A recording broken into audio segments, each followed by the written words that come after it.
Hello everybody, my name is Ian Kirkpatrick. I'm an author and robot and loin streamer on Friday nights. And today I figured it's been a while, so let's do some answering some Reddit questions, some talking about Reddit questions, because I love looking through there, seeing what people are talking about, and then also getting your guys' perspective on the questions that are being asked, because there are always so many different resources and so many different answers and solves to the same questions that we can help each other out and also get to know each other's creative processes and whatever else ends up happening. But before we get started, just a couple of things. Number one, if you enjoy what I do on this channel, please remember to like, share, and subscribe for more. Number two, if you would like to be featured on this channel, check out the links down in the description below for Fresh Meat Feature and Lamoille. And then number three, if you would like to check out some of my work that is available on the market, check out the link tree down below. I currently have 3 books and a 4th one coming later this year. And also, I just launched the first visual novel-esque version of the Bleed More, Body More chapter here on the channel. If you want to go check that out for a kind of peek inside of what that book is like with the incredible talent of Kieran Reagan as the reader. So I'm super stoked to present that, and the other chapters will be up eventually for supporters. So there's all of that. Now, with all that said, let's go ahead and jump into some questions and thoughts and whatnot. Starting with this, I feel like quintessential Reddit writer question. I think I love the idea of writing a story, but not writing the story. Let's go back. Let's boil this down to, I think I love the idea of being famous and being known for something, but I hate the idea of having to work. I love the idea of create a full story with amazing characters, story with plot twists and themes that I love, police investigations, time travel, but I'm not sure if I like the writing process. It's very hard for me to stay focused when I start to write something. I procrastinate a lot and often block because I lack imagination. How do I deal with it? Should I stop writing? If you don't enjoy the writing process, like any part of the writing process, it might be time to find another hobby or another thing that you want to do, because glamorizing and idealizing, fantasizing about the perfect thing, about specifically being one of those writers that just creates the most amazing thing and fantasizing about the world that you can't create is not actually the same as putting the work in to write the book. And when it comes to working out your story and getting it in book format for other people to read, for other people to see what it is that you're imagining, it is hard work. The creative process is very difficult work that you're going to have to spend a lot of time consistently approaching and working through, and sometimes even hating the work that you're doing in order to get to the part where you actually like the work that you're doing again. But that's all part of the creative process. And if you completely just hate everything about the creative process and the struggle of the creative process, that's not saying that you can't struggle with being creative or hate certain parts of your writing process or hate certain parts of your writing. But if you downright hate the creative process or the work that you have to put into realizing or actualizing what it is in your head, then this isn't going to work, because writing is almost entirely, an individual's job, an isolationist job, where you kind of have to sit alone with yourself, with your thoughts for a while, months, sometimes years on end. Some people are lucky enough to be able to do stuff down in like a week or 2 or 3, but those people have different methods in how they get to that place. But you're going to have to spend a lot of time sitting yourself down, forcing yourself to write, forcing yourself through negativity. And part of me almost feels like if you're this person that hates the creative process entirely, that if you got a book finished and put out there, you would take critical feedback of your book very harshly because of the amount of time that you spent with that book. So my recommendation is, if you just hate doing the work, then maybe it's not the thing for you. And maybe that's harsh to say, but I don't know what else to say to you if you only like what the outcome is, but not what the work is trying to get to that position.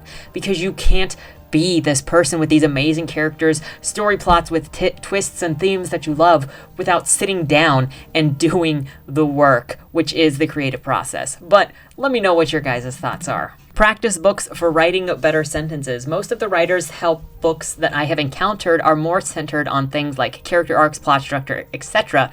But I have much more fundamental problem. I don't like the sentences that I write. What do you guys do to improve your sentences? Any exercise books that would help me improve? Not exercise books. So my recommendation, and this is what we did generally in my MFA is that you need to start putting together reading lists, and for like fiction books or nonfiction books, the type of books that you want to be reading or the kind of authors that you're interested in reading. Maybe you've read them before and you want to read more of their backlog.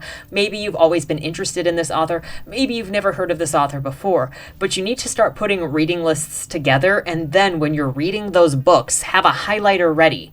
And when you find a sentence that you like, when you find a paragraph that you like, when you find something in that story that you like, highlight it and take that sentence, rewrite it. This is just my recommendation on how I improved writing and how I've kind of put it into the way that I write and gotten better at doing it. And you don't have to do it all the time, but this is just to get started, and then you can just be highlighting as you go. So start reading more. Read authors that you like, whose style you like, who you enjoy kind of the things that they do with their writing and their voice.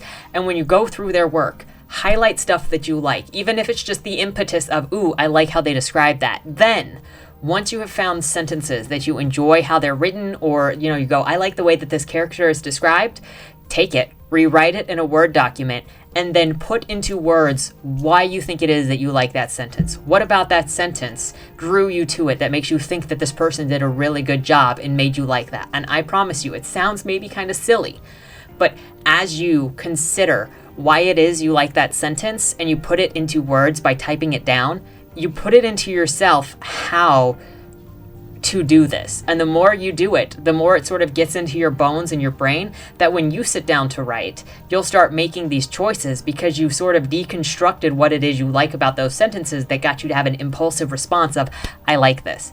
And like I said, eventually once you do it enough, you don't have to explain to yourself why you like that thing anymore. You just highlight them as resources. So later when you're stuck, you can go, oh, I'm not sure how I want to introduce this story. I'm going to go look at this writer whom I like to see how they introduced their story in the first paragraph and see what I can do that might do justice to what I'm doing. Or you go, I like how this author introduces character descriptions, so I'm going to go through where I've marked the character descriptions and see what they did, how many details they brought in, think about how it is they got to that point, and then try to introduce my characters in a similar way.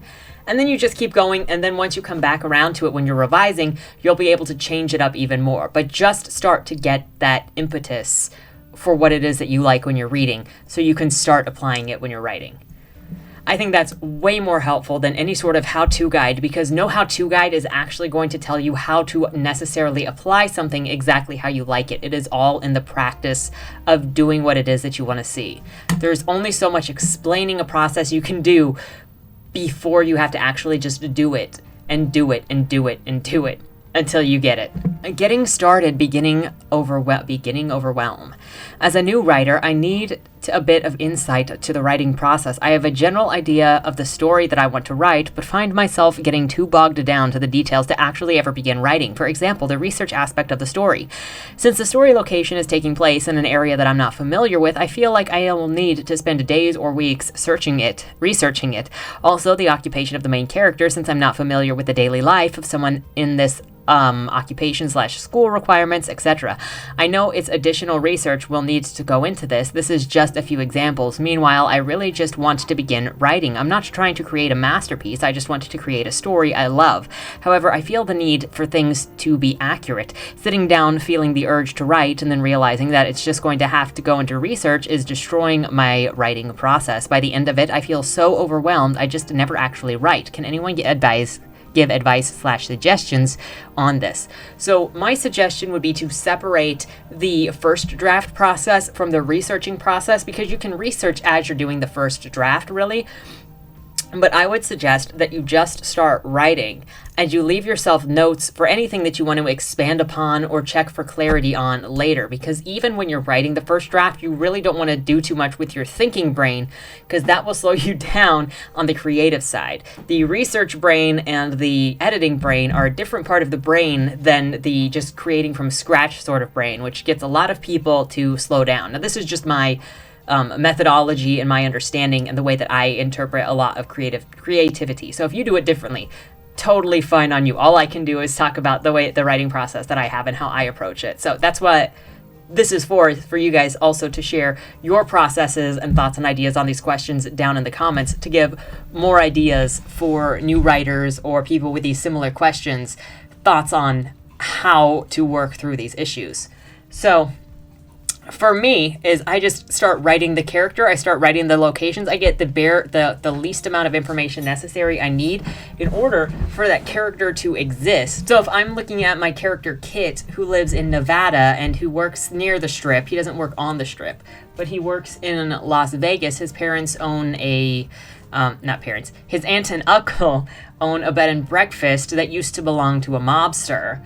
I'm going to learn that much, and I'm going to learn whatever streets I need him to go down when I'm writing the story, if I want to even do that much. If I don't want to stop my writing process, because I'm in the middle of being creative and it'll slow me down to figure certain things out, I will just do brackets and I'll put like name of street in there. And then once I'm done with the creative side, with the coming up for the first draft side, I'll go back in and I'll insert the correct details, and then I will fix anything around that I need to fix. Like if I say he crosses this street and then that street, but they don't actually intersect, or it's not in a downtown area, then I'll start moving stuff around to be where it needs to be to accomplish the goal that I've written down in the more vague terms that were not as accurate to the research. But I think if you consider all of the writing advice and all of the research and all of the methodologies, like the 3-act structure and don't do this and don't start with a dream and don't use that and blah, blah, blah. Like if you think of all of the rules and all of the things you're supposed to think about when you're constructing a story, it can really bog you down. The symbolism, the meaning, the themes, like all of this stuff. I've seen other writers considering everything that they see in the writing books and in the like literature analysis books when they're trying to write their first draft. And if you try to put all of that thought into the first time that you're going through the script, you're going to have a really hard time focusing on the characters. But if you just focus on the characters and the action and what it is they're doing, and then insert more of the details you need during revision, you'll have a much easier time. You'll actually be with the characters and you'll start learning more and more what it is they need in order for the story to happen. And then you add in all of the more correct details, if that makes sense. So don't focus too much on the research and the bog down. Bring that stuff in with the revision, because if you focus on too much, you will get stuck. Advice for developing romances between characters properly and consistently. I lately hit a bit of a block as I found myself in last third of a book I'm writing, only to realize I neglected the romantic development. At this point, I fully realize my mistake and will have to add a decent amount of stuff to the earlier chapters in the second draft. However, I'm still rather clueless as to how to write it correctly in a satisfying manner. Make the reader fall in love with the characters and their relationship, make it believable, and have them love each other for reasons other than it's just supposed to be in the plot. The easiest way to describe this for me is to consider what the characters mean to each other through the story. Is you have to organically become the characters. Why do they start to like each other? Why do they start to put value in each other? What do they get out of each other? And through naturally investing in the characters and how they interact with each other is how those relationships will develop properly and consistently, because those characters should have a reason for being attracted to one another, and it can just start with them being attracted to one another and then kind of go into them caring eventually a little more. Like there can be some really ridiculous reasons, and then it sort of becomes more natural. So in my book, Boom, Boom, Boom, Jan is 20, and he has probably had crushes before, but like never anything that he could act upon because he's from a small town and there really just hasn't been any options. So he flies to the United States, and when he hits the airport in Virginia, he gets off the plane and he sees a girl who's around his age, blue hair, and he is love struck. This is the first girl that he's seen in America who is around his age, and he is like, that is my future wife. That is her. And it's obviously kind of a trope, because it's, you know, your little rural boy going to the cities and then falling for the first girl that he sees, like head over heels. She will be the one I'm falling in love with forever. Well, the one I'm going to marry. And he doesn't actually see her, get to talk to her for another 100 pages. But he's got that natural draw to him, which is his desire to, one, be with the person, but two, he feels so emotional towards her, not just because of his being from the countryside and not seeing many girls, but because of her eccentricism, of like her blue hair and her energy and her peppiness, and he is just drawn to her personality. Now, she could very well, and is kind of very well, like, what the frick is wrong with you? When he calls her his fiance to his best friend when they've known each other for like 24 hours, she's like, what the frick is this? But you can still see her with her own investment in him when he talks about setting off fireworks and explosives on the feds, and she's anti-fed. So she's got her own draw to him, even if it's kind of a different, like, oh, you're kind of weird, oh, you're from, out of town. And I haven't had much luck with American boys because American boys are dumb. And so you can sort of just start seeing how their chemistry or how their personalities, their wants and desires work together, and it can grow from there. For another example, if we go to Jag and Joey from Bleed More, Body More, you get much more of kind of how they started to be together in book 2, when there's a sort of flashback to the first time that they had sex. And they were coworkers for about 3 months. Joey has always been sort of standoffish and defensive because of her background with her dad and the abuse and all of that.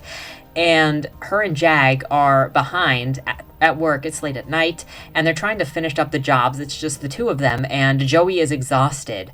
And Jag sees her kind of getting not having the greatest time. She accidentally zaps herself because she forgot to do some things before trying to remove the battery. And so then she gives up on that to go and grab tires because she's just exhausted and she wants to go away.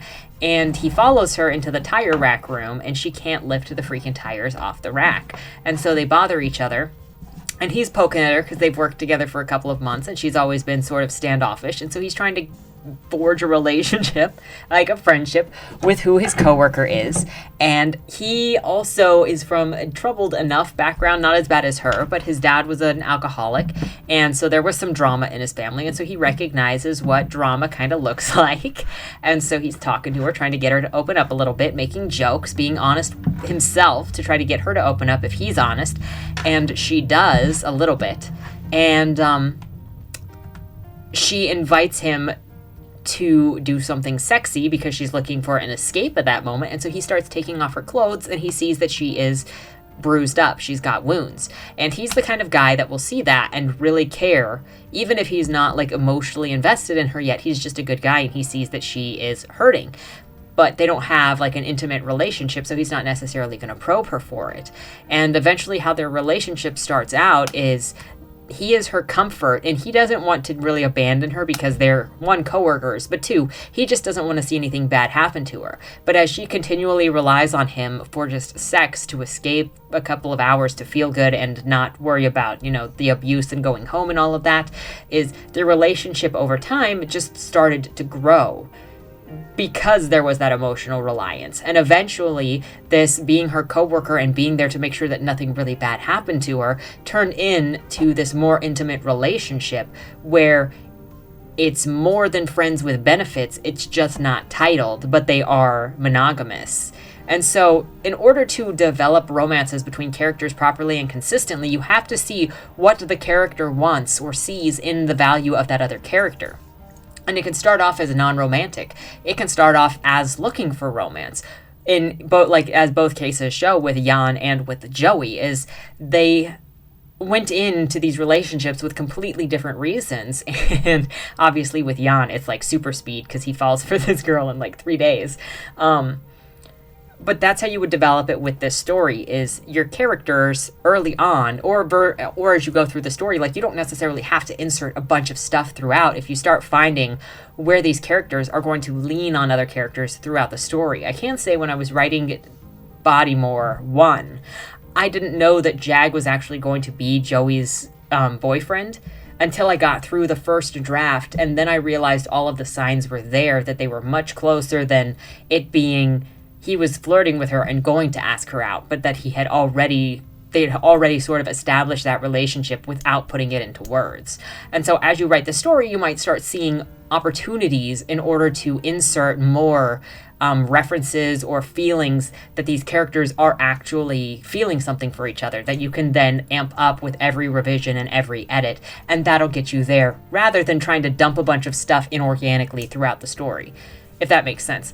Always find what they have in common or what draws them to each other, whether it's somebody admiring someone's bravery, somebody's purity, somebody's caringness, like either of those things, or if it's just all lust and then it turns into meaning something later on. Speaking of which, for the last question, second drafts. How do you do a second draft? So for me, when I approach a second draft, I do first draft in Scrivener, and then so I can break down in the chapters with little folders, because that helps me organize my thoughts. And then I move all of that stuff away and I start brand new files at the top of that Scrivener folder, or file program, whatever. And I have the old chapter on the right and the new chapter on the left in a screen split. And I just start rewriting the chapter from scratch, making changes as necessary for voice, for if the scene needs to change, if the characters need to change. I do a lot of building more into a story. Like this says, I'm currently on my first draft, shooting for 100 to 150 pages. Unlike what I've seen most say, I'm actually hoping to add more than subtract pages. I typically add more when I'm doing revision, the first revision, which would be the second draft, technically. And that's because I'm rewriting the whole thing and smoothing things over, adding scenes if I need to, changing scenes entirely, changing characters entirely. I think with Boom, I added about 10 to 15,000 words. With Bodymore 2, I added probably 20,000 words in the second draft. I know in Bodymore 1, I added about 10,000 words. Yeah, because I'm getting kind of direction. And then with revision, it starts adding character and, yeah. So I just recommend rewriting from scratch so that you can start with your original as the reference. So you can start changing up characters without feeling like you're confined into the words that you've already written. Maybe it's not the same for everybody, because I know a lot of people, generally more people than not, that keep that original first draft and then just kind of line edit through it as they go to add things. But for me, when I'm doing a revision that needs major revisive work, it can feel like you're trapped between the lines that are already there when you need to change things. And so if you have a brand new draft on your left when you're writing this thing over here, or when you're using this thing over here, you can just start inserting conversations on the left that were never in the first draft, because you're building out conversations between characters, because you're building out descriptions of scenes, of people, of actions and opportunities that weren't on that other side. And then you'll start finding more and more avenues that you may have wanted to explore that you didn't really think of, because now that you've got this floor plan of where you want to go mostly, you can start exploring just a little bit more. And that's kind of how that works, at least for me. And then once I'm done with revision, I could do a second revision if I feel like I need to do more major changes. And once I feel like revision is done, then I export that out of Scrivener and put it into Microsoft Word. And then I start doing line edits, and I will do like 2 to 3 different go-throughs just for line edits. And then I'll start doing copy edits, and then I'll put it away, and then I will do copy edit again, and then I'll start sending it to first readers, and then I'll do a copy edit again, because I always find something missing somewhere. Every time I just pluck a paragraph out of a thing that I'm like, oh, this is done, I find a better way to clean up the paragraph that I wanted to quote. Every time without fail. So that's how I do second drafts. What about you guys? Let me know your answers to any of the questions listed here today down in the comments below. Looking forward to your thoughts. Thank you so much for hanging out. And with all that said, thanks for watching and have a great weekend. Don't die. Was that Wayland Cross in the trunk? Do you know, or is that something that's still being figured out? The person in the trunk was not Wayland Cross. Is he in trouble? We don't know who did it, but as the owner of the car, the longer he's missing, the worse it looks for him. Cross isn't a killer.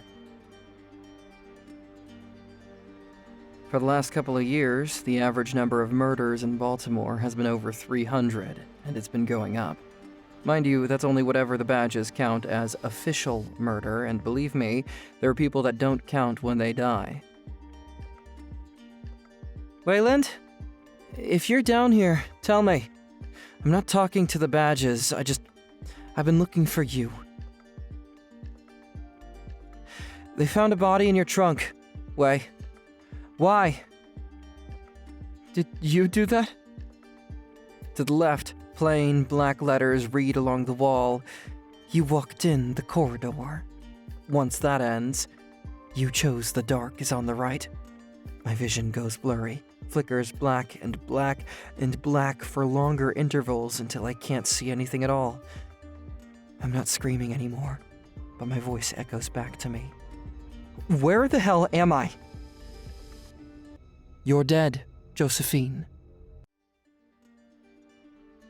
Even smart people do stupid shit sometimes, right?